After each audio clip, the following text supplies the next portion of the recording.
पाएसी घिटी घिटी भए नि बाँचेको छु अहिले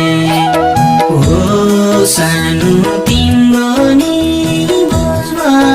तेरो चलाउनै पर्यो गाउँमा त्यही दिन मेरो परान गयो भने मलाई नि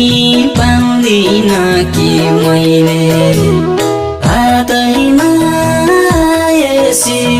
घाइते भाछु खबर पाएसी घिटी घिटी भए नि बाँचेको छु अहिले हो सानो तिम्रो नि बुझ्वा तेरो चलाउनै पर्यो गाउँमा त्यही दिन मेरो परान गयो भने मलाई नि पाउँदिन कि मैले